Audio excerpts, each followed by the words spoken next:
Hi, everyone. Welcome back to Schwab. Is that the end of the podcast? Yeah, you killed it. You killed it. No, I'm all ready for this charmed up in here. Whoa. Whoa. Let's do this. Yeah. Get pumped. Pump you up. With the woker. Yeah, with the woker. That makes no sense to anyone who didn't see our awesome Let's Play of the Charmed app. Yeah, which you all better have watched. Yeah, that's I think that's the ongoing villain for Charmed 2018 is the woker coming to get them. The woker's gonna help them take down the patriarchy of the demon world. Oh, God.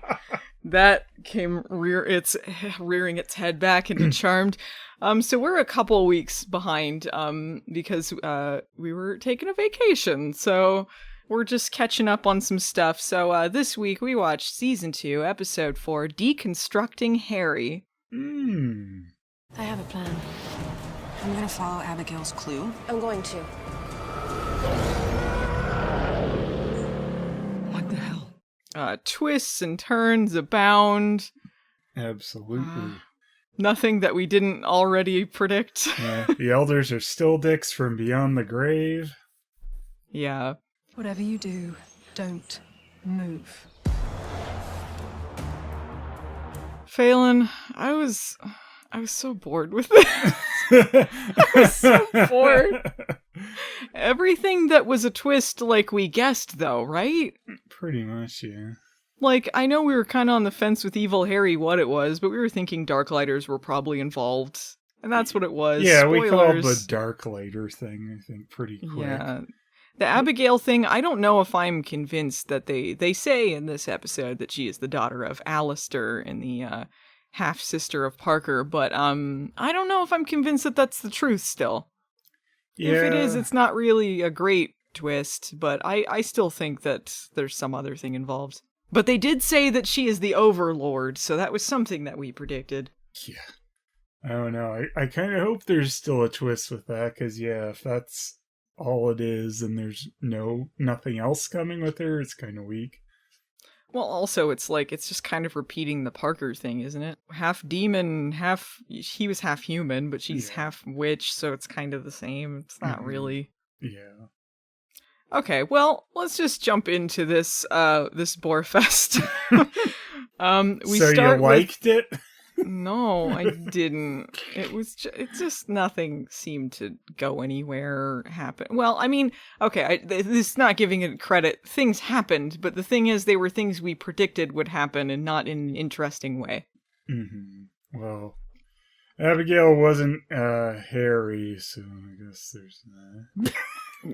Yeah. I don't know.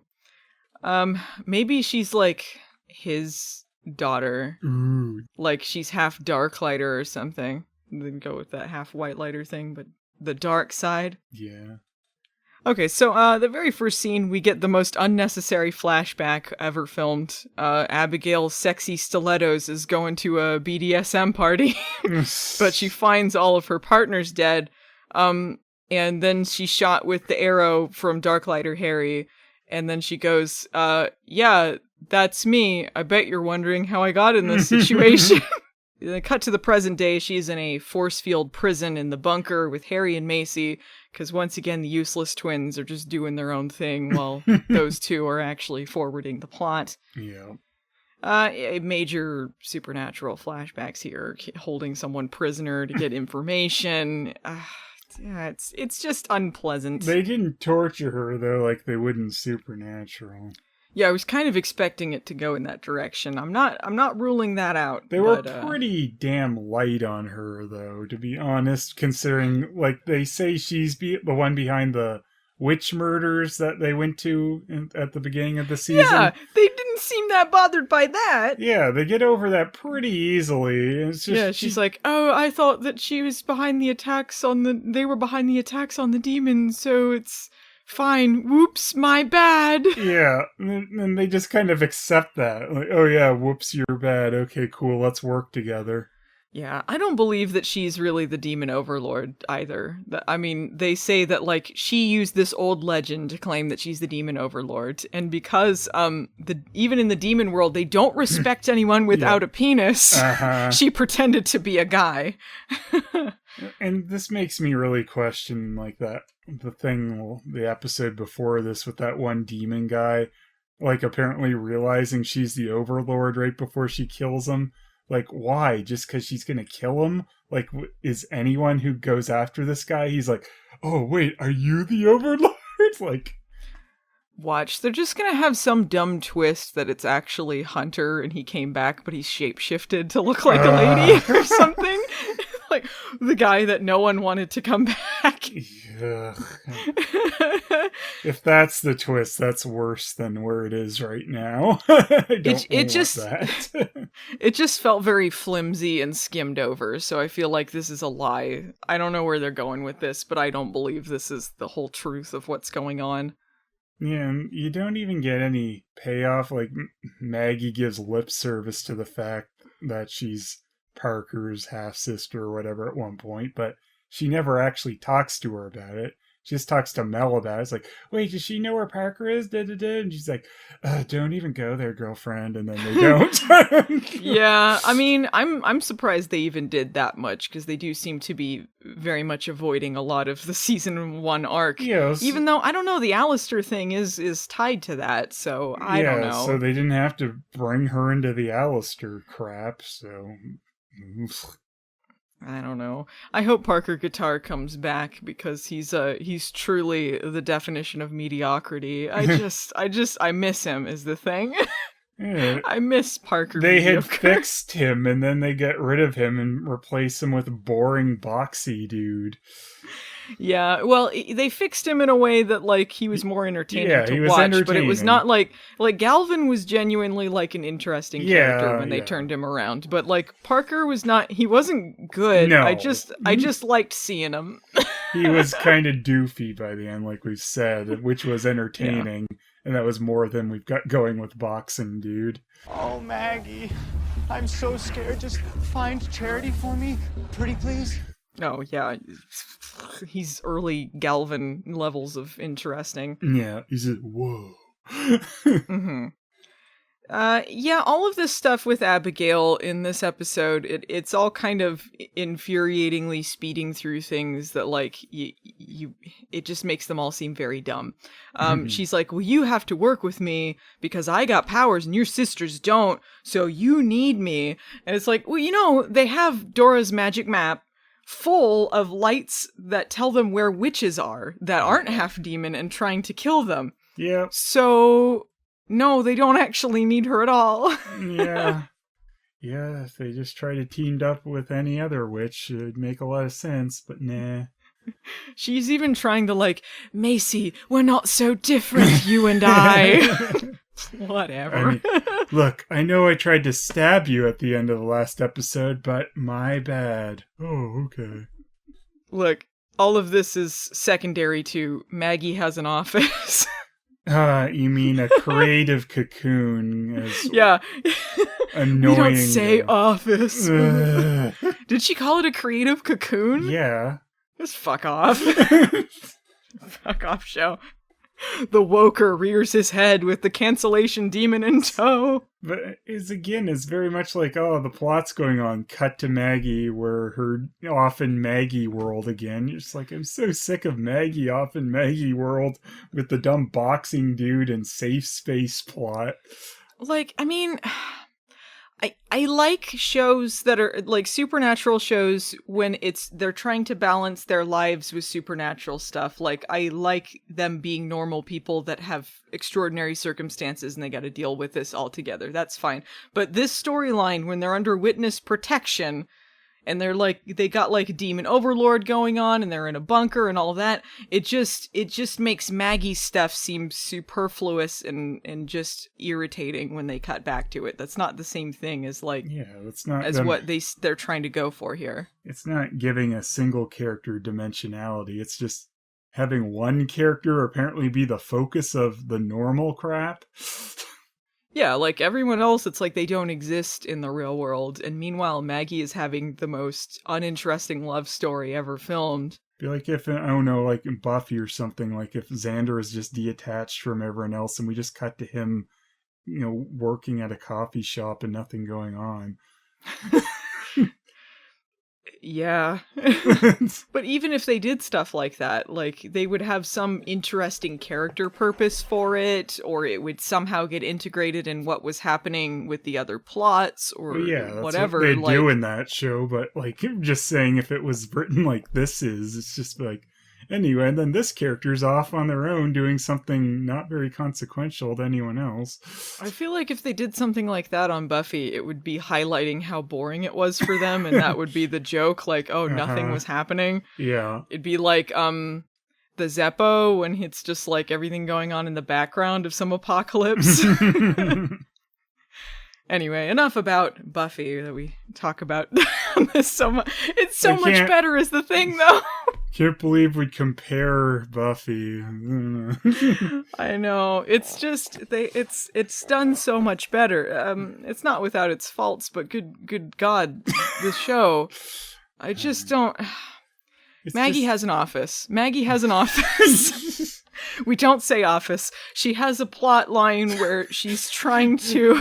I'm just imagining now it's like Maggie starring in the creative cocoon, but it's like The Office is do-do-do, do-do-do-do-do. Creative cocoon, do-do-do, do-do-do-do-do. Stop saying office! You know what? Now I'm gonna say office even harder! No! God, please, no! No! No! No! There is some sort of like program that Safe Space does to like fund a community kind of thing, and so she suggests a wellness program that would be run by boxer boyfriends. So she goes to him, she goes, and he's I just thought like, you were already out of here, and he's like, false! I am still here. He's like, I have a few more days left on my lease. It's like, why the fuck were you putting up a sign saying you're closed the last time we saw you then? Yeah, like, what? How's no one's gonna come to your... I thought you had rent to pay or something. Don't you want to use these last few days for something? Yeah, and he has it like all open too, so it's not like he's just using it for himself for whatever reason. That wouldn't make much sense either, because he could still make the money like you said. But he has it open, so it's like, I closed it up and then said, nah, it's still open. Yeah, it just doesn't make any sense. But she's like, hey, we could get this wellness program started. You should come up with a pitch, and then we'll go to the managers together, and we'll try and get this going. And they shake hands, and that's when Maggie has a vision. A premonition! We come to warn you of a premonition! A premonition! A premonition! Premonition! A premonition about love. Cool. Yeah, it's a very typical of Phoebe, like some sort of romance misunderstanding kind of thing. Mm-hmm. Like when she had the vision of like the shotgun wedding with what's-his-nuts from Sex and the City or whatever. Yeah. The vision is just of him saying he loves her and that she saved his life. And this is some sort of evolution of her powers that are coming back. Because they realized just the emotion thing was very boring and useless for a lot of things. Yeah. So she just gets full-on Phoebe powers. Do you think I care about anyone's expectations? Yeah, she's not flying yet, because that would cost money. That's why Phoebe lost her flight in the old one. Yeah. So, Mel is recreating the Book of Shadows one spell at a time, but if she remembers it, why do they need the Book of Shadows? I don't know. Why does she have to do the spells either to, like, recreate? I don't know, because she sort of half remembers them, and she's like, do it until it works, and then put it in the book? I guess that's what she's doing with all those, that stuff she's stealing from McGirlfriend that we didn't see this week. Yeah. I do like this take on Mel better than where she was before, where, with her researching spells and stuff, rather than just having it easy and freezing time or whatever. So it's like, it is still an improvement with her overall. they're giving her, like, some character motivations that make sense for her to be angry a lot of the time, but not all the time. Yeah. You know, you never want an angry character to just be, that defines them solely, but, Right. you know, at least she has, like, reasons to be this way. Mm-hmm. Maggie walks in and she talks about the vision that she had, and she's like, I need to touch Boxer Boy again, and and Mel's like, And you just like touching him. Don't get too involved. Don't get too attached, because he's gonna die. is this, yeah, if only. I'm in need of a guilt remover spell. That would be the best thing he could do. Shouldn't this be, like, good news for her that she's getting her powers back and they're evolving? She's trying to get the Book of Shadows going and all that, but all she can do is complain or, like, make jokes about her wanting to date that guy. Yeah, it doesn't really make a lot of sense that she's not more interested in the fact she had anything happen. Yeah, like, she's the one that's all like, you know, she wants to get their powers back and get the Charmed One thing back going again. But she didn't really seem that interested in this particular development. Yeah. Mostly because it had to do with Boxer Boy romance. Macy and Harry and all them, they get like a tip from Abigail that they need to go to Montana because it's some sort of clue that will help them find the assassin guy. And they gotta find this, like, Kion Queen. Is this creature that's like a werewolf, they call them skin with crawlers. antlers. It is adorable. It's this fuzzy werewolf thing with antlers, kind of like bare legs going on. I'm like, aw, that's cute. Yeah, of creatures they've had on this show, that one looked like something. Yeah, it was an interesting creature design. It wasn't just like a person with some weird eyes or ears or teeth or something. You know, like it was a full CGI creature. And the CGI didn't look too bad either. Yeah, it's alright. So they have this clue from Abigail. They got to go to Montana to find him. And Harry's like, so I know we had that conversation before, Macy, but seriously, we need a safe word. We can't just go with eye contact only. That's stupid. Yeah, I love that. It's just like, yeah.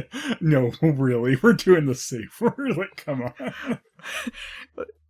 Thus rendering that whole last scene pointless, but also like, yeah, you need a safe word, dum-dum. So she comes up with some sort of like code from World War II and British intelligence or something. I don't know. Some sort of cutesy thing. Yeah, Harry is very into that. Yeah. Oh, I thought you were going to say Meghan Markle again. Mel decides that she's going to go with them to Montana because she's like, you're not going alone. They give Abigail one of those D-Power bracelets, and she's like, but come on! What would I do? What? I didn't do it. Oh, it's the I didn't do it, girl. I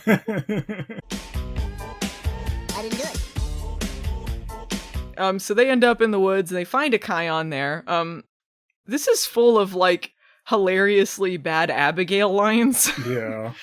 She had that, like, you know, they don't respect people without a penis, and she calls Kions the velociraptors of the magical world. What? Excuse me?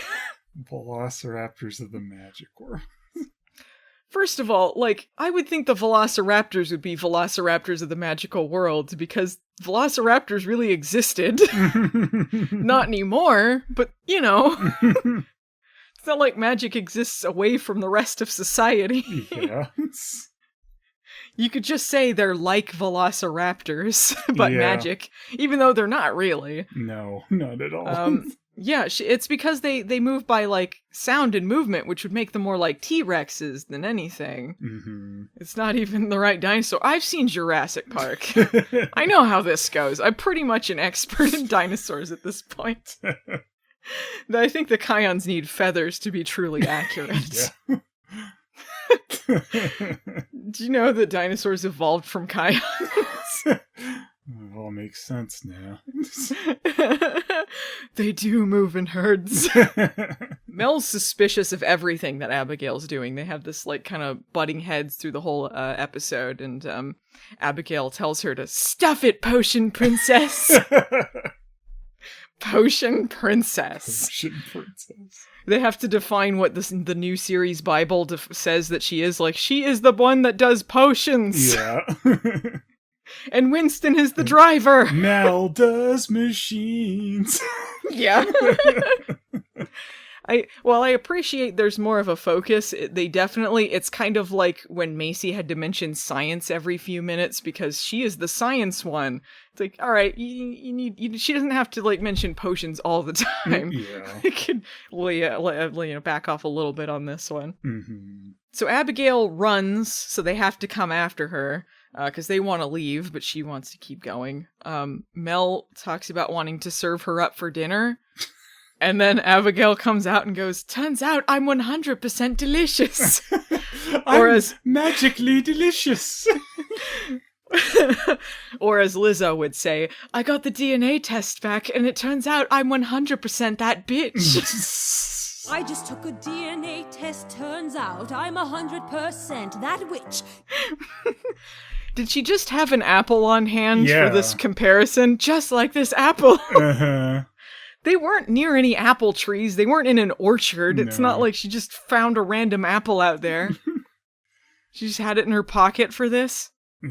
And then there's like a poison trail. Yeah, there's a poison trail that leading to the Kion cave. Why was there a poison trail? Because she was saved some of it and used it to attack someone or something? I don't know. It didn't make much sense to me. All right. Well, they're following a poison trail. And that's when Abigail reveals that she's the daughter of Alistair, and I said, fuck off. They go to the Magic Cave of Wonders, and there's some antlers with some stuff carved in it, which will help them find the queen, and they leave.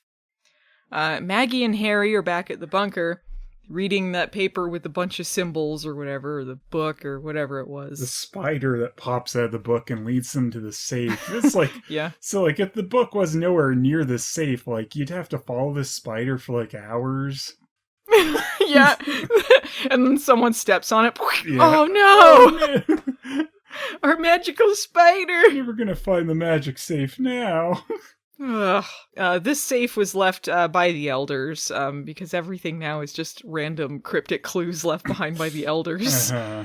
And it has a bunch of things in it, including Harry's magical driver's license. They specifically call it a magical driver's license. I think it's just supposed to like appear as whatever you want, maybe? I don't know. Oh, like Doctor Who's magic paper or whatever? It just appears as whatever? Yeah, exactly like that, I think, is what it was. Because I think he picked it up, his picture appeared on it. I think anyone who wanted to use it, their picture would appear. Wait, so if they open the safe, does it just have whatever they need in there? Or was it specifically those items and then that appeared? Yeah, I think it's just those items. Oh, okay. That'd be kind of cool if it was a magic safe. It just had whatever you needed when you open it up. Okay, so they find that, and they find an envelope that says Alpha on it, and a case file for a lady at an institute that has the same name of this women's asylum that they'd mentioned in previous episodes, and it also had like a lot of witches in it in the past. I forget why they brought it up, but this has been an ongoing thing, I guess. Yeah, Harry's like, I should go there. Maggie goes, I should go back to Maggie World. Bye! Yeah, she just wanders in and out with, like, no concern for what's happening in the main plot at all. Like, ugh. I was like, oh, this is kind of different. Like, Maggie's teamed up with Harry. This lasts for, like, one scene, and then she's like, anyway, I'm peacing out back to my little world. Yeah, like, change it up a little bit. Oh, okay, I guess they just did that for a second. Mm-hmm. Harry goes to the Institute, and he uses the case number to find this woman named Helen, and he goes up to her, and she's like, just, like, not responding to anything until he mentions the elders, and then she goes apeshit on him. And scratches his cheek, and then she ends up, like, healing him and revealing that she's a white lighter. Yeah. And then he mentions Buffy, and she goes apeshit on him again. Yeah, and then she has a heart attack and dies. Yeah, she was also a guest star on Buffy at one point. A much better show. Don't bring up Buffy! Don't bring it up.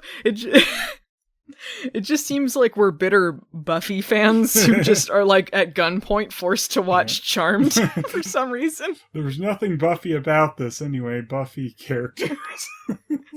Yeah, there definitely is like Buffy inspirations in this. You can definitely tell. But doing it badly. Mm-hmm. But then again, the original Charmed was very much Buffy inspired, so I think a lot of it is just, a lot of different elements coming together from that same well. This asylum's weird too, because it's like Harry gets there and this one nurse just appears behind him being creepy. She's like, "What are you doing?" And then, I guess they are a weird witch asylum. So. yeah. But then it's like after he talks to the white lighter woman for a bit and she shows up, she's like, "Time's up, you gotta go." He's like, "I have a key, I think it's just some of her stuff, can I just root through her belongings?" And then it's like, "Yeah, okay." And then he's just going through her stuff, like, what? He's saying a lot of things that should raise some red flags. For instance, she mentions her sister, and then he's like, "What sister?" Like, what? If you know her that well, you would know she has a sister, right? Like, well enough to root through her belongings? Yeah, and she's like in some super restricted area as compared to the other sister who's also in a restricted area. But this is like the super restricted area where it's like the dark hallway and the nurse is like, "Oh, you go ahead, I'm not going any further," type shit. And then, like, Harry does the look inside the window of the padded cell, and you're like, all right, she's gonna pop up and scream, and then the subtitles even let you know before it happens. It says screaming, and then she does that, and you're like, oh, thanks. Yeah, and she's like, the lady's like, "Oh, she has a sister, and she's really crazy even for here, but we were told just never to keep them separate." Yeah. I guess we have to honor it. I don't know. It's so weird though. It's like your visiting time with this other woman's up, but you can go root through her stuff and then go visit the other one.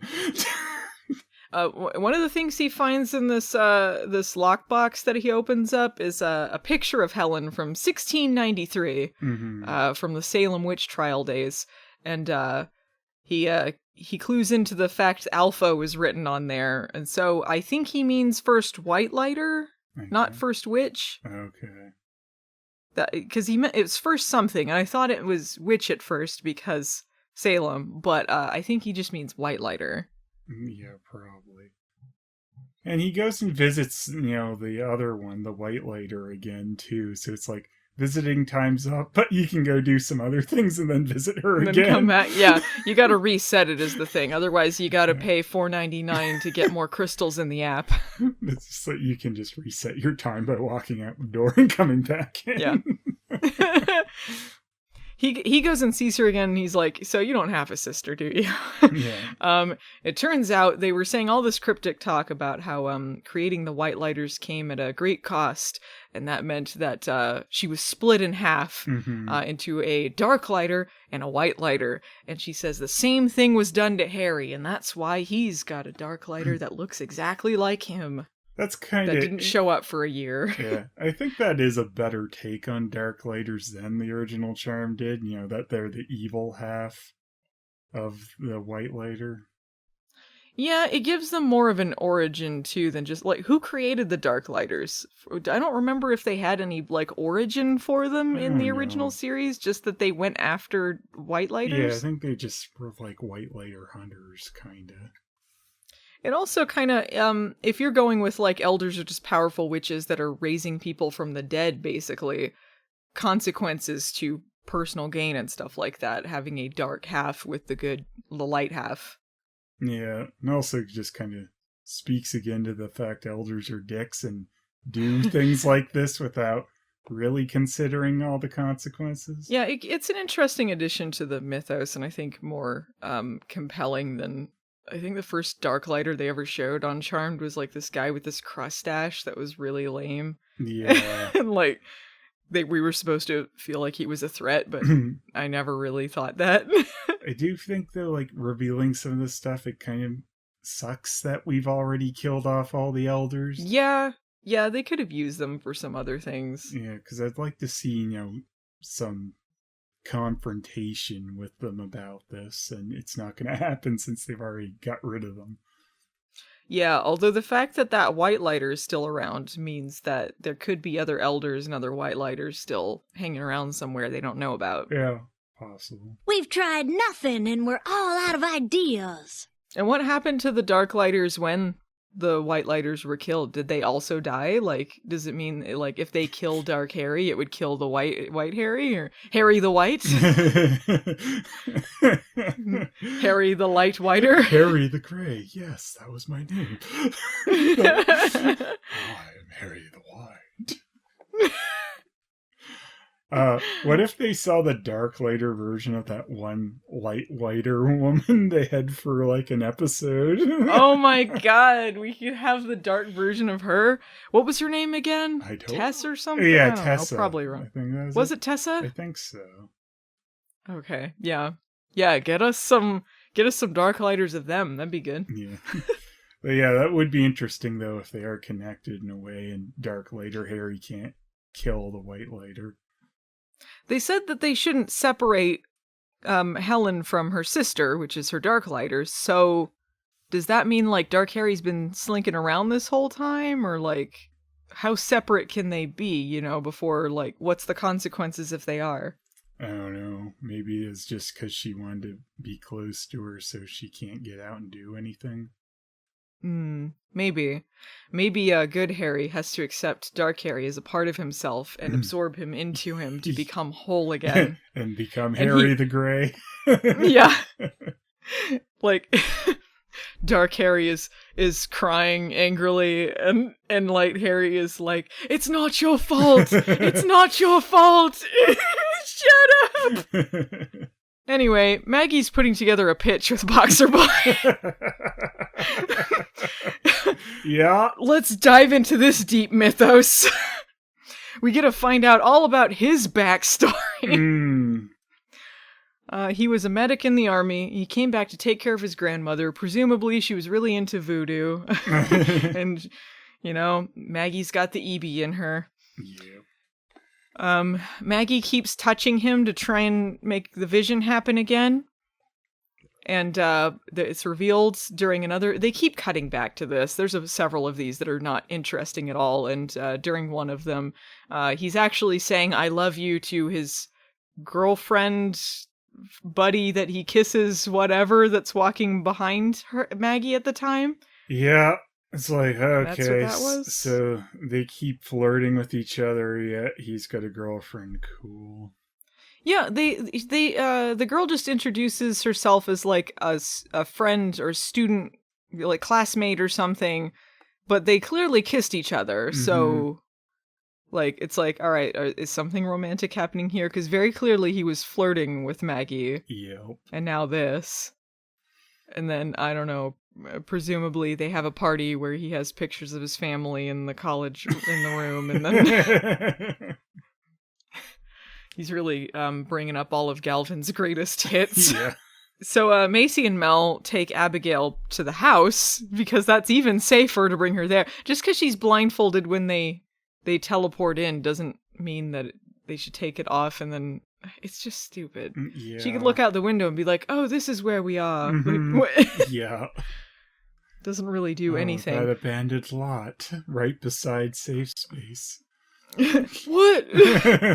She says she doesn't feel too bad about her brother and her father getting killed. She's like, they got what they deserved. Her father cast out her mother, or cast her out as well, I guess, because she was an abomination, even though she was cool with Parker, which raises questions too, because Parker was half demon, half human, which is what he needed to create the source, but he also had like a half human, half demon daughter that he'd cast out because he didn't like her. Yeah. Does that mean witches aren't human? Or I just don't understand. It's probably just because she didn't have a penis. Well, she did say, patriarchy is still alive and well in the demon world. Yeah, Macy's like, well, you gotta take it out. And I'm like, why are you guys buddies? Stop it. Whatever happened to women supporting women? Just shut up. Stop. Just stop. She tried to kill you just a little bit ago. Yeah, what happened to those witches that got murdered at the B&B? Oh, it was a mistake, my bad. Cool, women supporting women! Yeah, ugh. I just want you to know that I want to help you take out the patriarchy, sister. Yeah. It wasn't even like in any kind of defense. Like, she went out of her way to go kill these witches that had nothing to do with anything in the end. So it's like, yeah, she's basically saying like she went and got revenge and she's just going all vigilante. So it's like, well, yeah, right. So she just admitted like she just went out and, judge, jury, executioner on these people. That was a mistake. Mm-hmm. So yeah, it's like you can't really put that in any kind of gray area. Mm-hmm. But she's gonna betray them. Oh no. Maggie wonders if Abigail knows where Parker is. They have the very short conversation about that. Mel just wants to vanquish her because she's being mean to her. Yes. I'm gonna vanquish her mean. 7 times over already. How dare you be mean to me? Keep saying that I suck and I don't suck. What is it? She calls herself Fanny Pack Fran or something. Yeah, Fanny Pack Franny. I really liked that bit. Yeah, it was funny. There's more legit reasons she should be mad at her, but I don't mind that she's being kind of petty, but she also has other things going on in her head. Mm-hmm. She's talking about how she was one of the most powerful witches in the world, and now she's just the lady that carries the fanny pack and gets told she sucks. Because she does. Fanny Pack Franny. So they're making a potion with this magical compass that they find or something that's going to lead them to the Kion Queen, and someone needs to drink it. And Abigail's like, you suck, you suck, you suck. Would a sucky person drink the potion? Yeah, she says, suck on this, Abby, and drinks it. Like a big dum-dum. So she turns into Invasion of the Body Snatchers. She's her eyes are all milked over and she's screeching. And this leads them to a big ol' monster tube warehouse. Mm-hmm. It's like a zoo or something where is the assassin's Dark Harry, right? That's who they're talking about? Or is there some other assassin I'm missing here? I'm not really sure if that's supposed to be him or not. They keep referring to him as the assassin, but it feels weird that they're not calling him Dark Harry or something. It's like am I missing? They're just talking about him, right? Because he was the one that shot them with the poison? I don't know if that's supposed to be him that went after Abigail too or not. I think that is because he was the one that shot the arrow at Macy that had the poison, so... Maybe. I guess. It's just kind of strange. I don't know why he has a mystical creature zoo where he's keeping banshees and stuff in tubes. To make poisons and stuff? I don't know. Is that how he... Oh, is that what it is? Was that... He makes, monster juice poison, like Goosebumps? Yeah, I don't Monster know blood? If, the poison that he got Abigail with was derived from the Kion somehow. I don't... Oh, is that why the trail led over there? Maybe... Yeah, maybe he's just grabbing various things that he might need from these monsters in order to do his dark work. Mm-hmm. He seems more proactive than many Darklighters. The ones that we saw in the original one anyway. They just kind of appeared with crossbows and would shoot people. Yeah.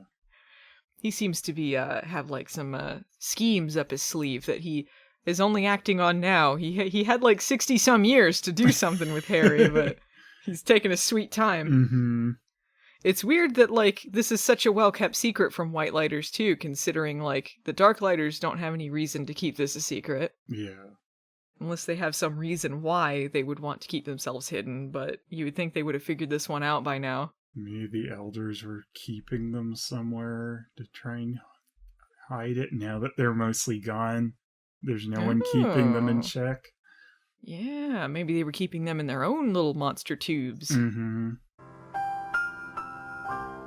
So, crazy possessed Mel frees all the monsters, and the Kion Queen comes out, and Maggie's phone rings because, oh no, she's missing the pitch meeting with Boxer Boy.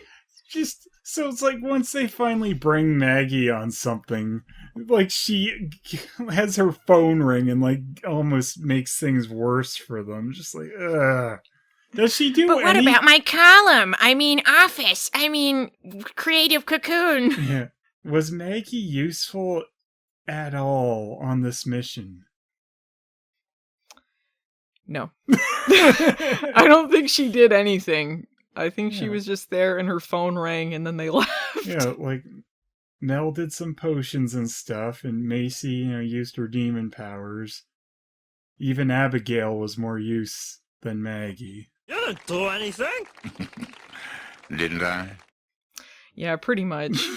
The Kion Queen is free, but then possessed Mel goes over and bows to her, kind of like the Hippogriffs in Harry Potter. Yeah, Hippogriffs. Yeah. I didn't remember their name. Yeah, I was thinking Griffin something, but then I was like, oh, Hippogriffs, right. You have to, like, bow to them and, like, show that it's them honor or something. Right. So then it fucks off. And, Harry shows up and is like, I got Macy, you can go. Yeah, and they're like, cool. I promise I'm the good one. And they're like, all right, cool, we're idiots. And they leave right as someone says something about the safe word before he disappears. Macy thinks about it after a second. Like, first she just kind of accepts it, and then she's like, wait a second, what's the safe word? And then we don't see any more of their conversation. But I thought if she just looked in his eyes, she'd know. Yeah. I really thought that Apparently was a good that system. didn't work. What? No, the honor system, not really something that Dark Harry follows here. And I thought it was kind of dumb, though, because, like, Mel and Maggie get back, and they're not thinking about that at all. They're like, why wouldn't, if it was normal Harry, he could just teleport back to safe space with them, and he's not there, so they're just kind of like, yeah, why was he... Hey, Maggie, why don't you flirt with Boxer Boy again? Yeah, it's like, it's such an obvious twist, and I don't think they're really trying to hide it, because she says safe word beforehand, which I think is them telling us anyway that it's not really him. It was, and then we don't see the end of the conversation, we just see the more about. Presumably that'll be something for the episode that, aired yesterday that we'll watch later. Mm-hmm. But everyone who's already seen it knows. They're like, oh, these idiots. Yeah. Mel and Maggie trap Abigail in the bunker again, and she's like, come on! Hey! Maggie tells Mel how brave she was for just taking that potion and saying, suck it! Because, yeah, that's what that was. Maggie has the worst kind of advice. Like, she's the worst, like, heartfelt person on the show, like, as far as, like, this is a sweet moment, but it's not really. Mm-hmm. It's like when Mel found out about Nico getting together with someone on their break, like, she's like, oh, forget about it, it wasn't your information to know. Like, what? Fuck off! No! Anyway, time to go to a funeral dressed like a little angel. Walking on sunshine.